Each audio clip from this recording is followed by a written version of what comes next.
Hey there, sixth grade. I heard a pretty good coronavirus joke, um, but you probably wouldn't get it. Uh, that was a good one. All right. Matthew chapter 26. We're picking up where we left off last time. Slide 6. Last time we did slide 5.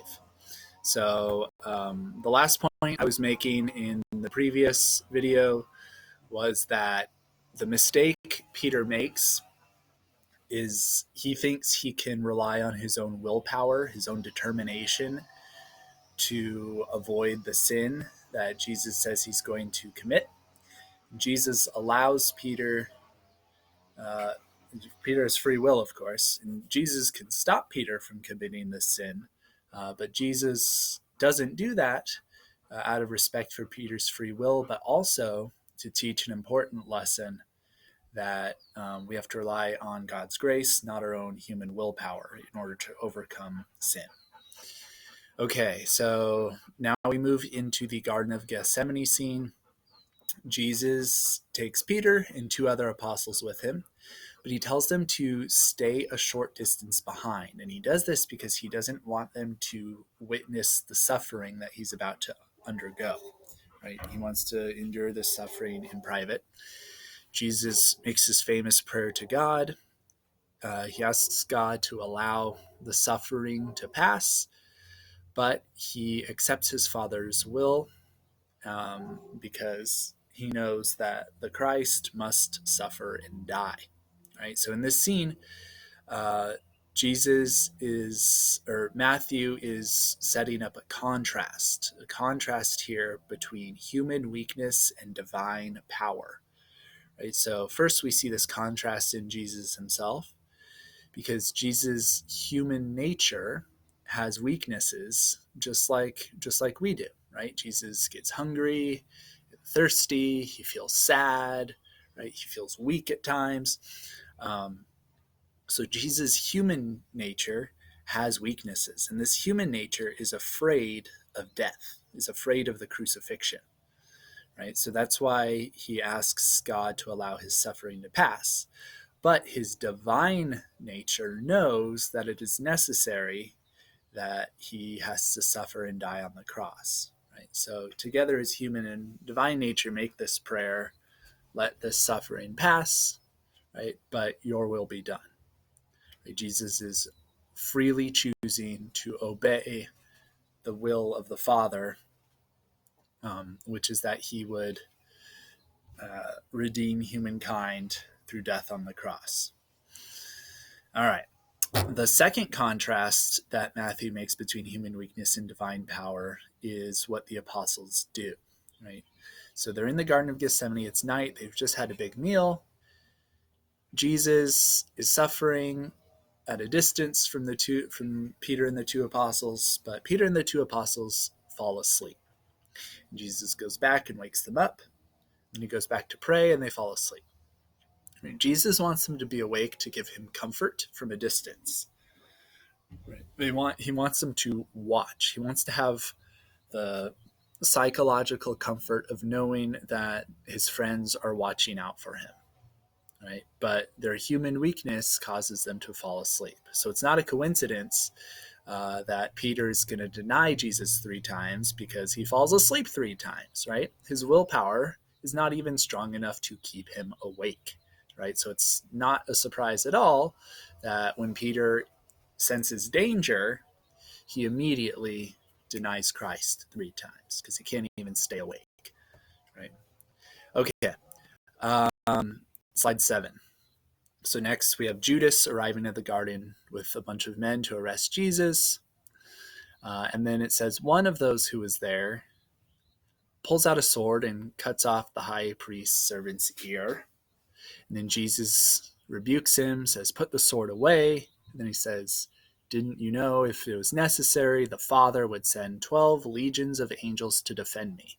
In other words, it's wrong to resort to violence in this instance, right? God could send angels to defend me if necessary. Right? Jesus accepts that he's being arrested. And he says, all this has taken place that the scriptures might be fulfilled. Right? And then the scene closes with one of the most sad lines in all of the Bible. It says, then all the disciples forsook him and fled. All right. So most biblical scholars believe that the one who cut off the high priest servant's ear, right? Matthew says one of those who were with Jesus. That suggests it was one of the 12 apostles. And Matthew writes it in a way to disguise the person's identity. Well, whose identity would Matthew want to disguise? Peter's, right? Remember, Matthew's very respectful of Peter. He wants to refrain from saying Peter's name in embarrassing situations. When Peter does something wrong, Matthew just kind of like brushes over it a little bit. Not because Matthew isn't acknowledging the truth that what Peter does is wrong, but because he doesn't want people who read his gospel to believe that Peter is worse than the others, or that Peter is the one who is making a bunch of mistakes, right? Matthew wants it to be clear that yes, Peter made these mistakes, but all the disciples are at fault, right? This is why at the end he says, all the disciples forsook him and fled, right? It's not just Peter. So yes, it's probably Peter who cuts off the high priest servant's ear in Matthew's gospel, right? But Matthew deliberately doesn't tell us who it is. He just says one of them did, and everybody knows he's talking about Peter, but he doesn't want to say it was Peter. Okay. Jesus allows himself to be arrested, but he does this in an interesting way here in Matthew's gospel, and we'll see it even more clearly in John's gospel. Even though Jesus is going to be bound and crucified, Matthew, and John is going to do this too, make it clear that Jesus is very much in control of the situation.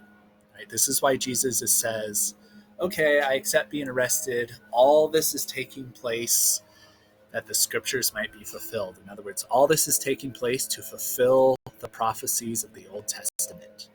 All right, then we have Jesus' trial at the Sanhedrin. Matthew tells us it happens at the house of Caiaphas.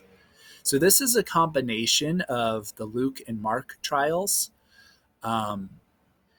So in Matthew's gospel, the trial is illegal, but we know it's not done in secret because there's a big crowd at Caiaphas's house when it happens. All right. Peter follows at a distance to the house of Caiaphas, but he's too afraid to go inside. And then this is when Peter denies Jesus 3 times. He realizes this, and then he wept bitterly. Right? So Peter weeps, but his tears are not tears of despair. Right? Peter does not despair. That's Judas. Judas is the one who despairs, not Peter.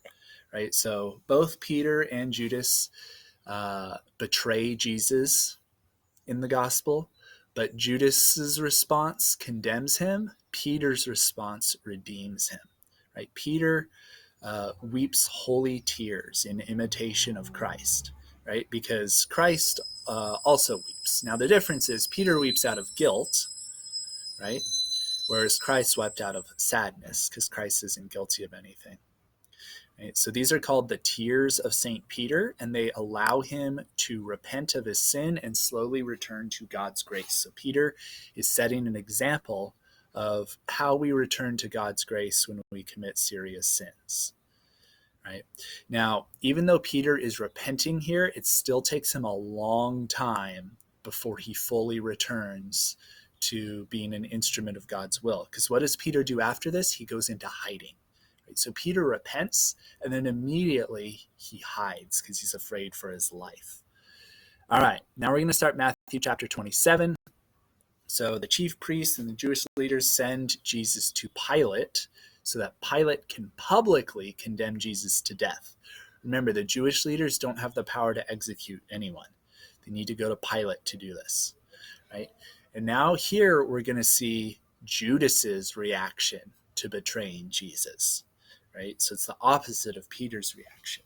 So Judas realizes, Jesus, my friend, this person who who I've betrayed, is going to be crucified, probably, right? And Judas tries to do the right thing at first, right? He goes to the chief priests and he says, "I've betrayed innocent blood," and he returns the money. Right?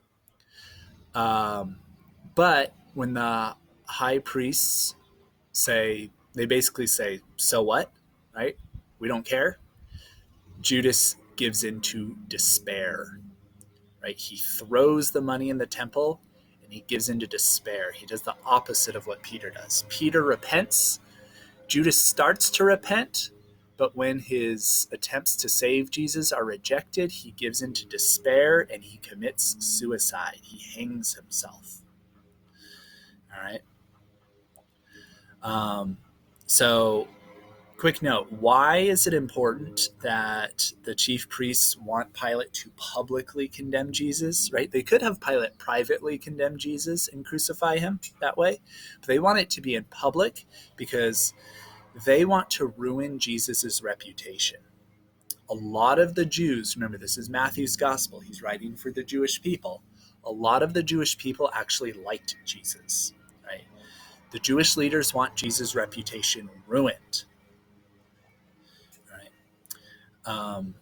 Another note about Judas's sin here, Judas acknowledges that he has committed a sin, right? And that's the first step to being forgiven. But he lacks the faith to take the next step, right? He doesn't trust in God's mercy. So instead, he doesn't think he can be forgiven. And then he commits an even worse sin in committing suicide. And yes, committing suicide in this case was a worse sin than even betraying Jesus, because it's a complete rejection of God and God's mercy, right? You can't repent of committing suicide because suicide is it. You can't repent after that. All right. Pilate asks Jesus to defend himself. Jesus refuses and remains silent. And this amazes Pilate. All right, we're almost out of time, so I'm going to stop. We will continue with more of this tomorrow.